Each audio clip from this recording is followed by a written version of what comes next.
This might come as a surprise, but in the history of the modern world, there has never been a communist country.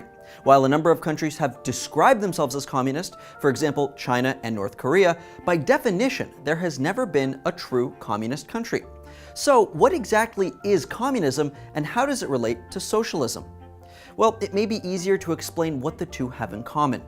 Both ideologies originate from a desire to limit worker exploitation and lower or eliminate the influence of economic classes in society. There are dozens of variations on both communism and socialism based on the different ways these ideologies are implemented in different countries. There's Stalinism, Leninism, Trotskyism, Maoism, and others which are essentially all versions of Marxism, coupled with various styles of revolution. Karl Marx was an economist and philosopher who co-wrote the Communist Manifesto, among other foundational books on communism. In short, his theory centered around the idea that as Europe transitioned from centralized monarchies to quasi-democratic capitalist economies, workers were being exploited by those who owned the means of production.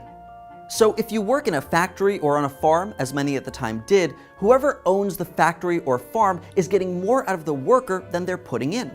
This creates an inherent inequality, giving the owners, who Marx called the bourgeoisie, power over the workers, called the proletariat. In Marxism, to fix this inequality, society must shift towards a model where the proletariat hold this power instead, by collectively controlling the means of production. That's where socialism and communism come into play. According to Marx, socialism is a precursor to communism and the next logical step after capitalism. In socialism, a democratic state controls the means of production, rather than having private companies hold ownership. Instead of competing with each other as in a capitalist society, socialism has workers contribute as much as they can to the greater good, and then they all share equally in that good. Variations of this idea are already popular within capitalist societies in the form of universal healthcare, or social services like fire departments and schools funded by taxes. While the use of these services is unequal, everyone is equally responsible for contributing to them based on their ability or level of income. So that's socialism.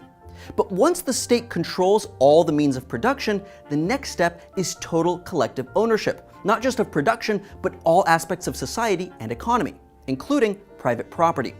The intention of abolishing private property is a classless, moneyless, and stateless society, where everyone works towards the same collective goal of being healthy, happy, and free. Everybody does what they can to contribute and takes only what they need in return. As I said before, there are no true communist countries, and there never have been. Every so-called communist country is actually a socialist country, with the state controlling employment and economy to some degree. Even the widely referred to Communist Russia was actually called the Union of Soviet Socialist Republics. In short, socialism and communism are not altogether different. Rather, most schools of economics consider socialism to be a precursor to communism once the state has enough control over society and economy. But this total control is a major reason that socialist countries struggle to reach this ideal.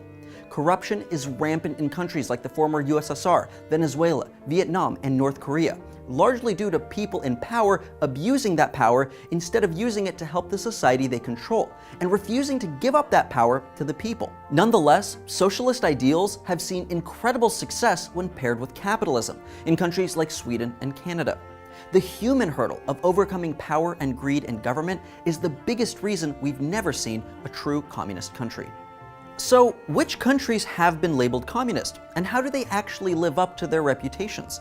Find out in this video to the right. Thanks for watching Now This World. Don't forget to like and subscribe for more videos like this every week.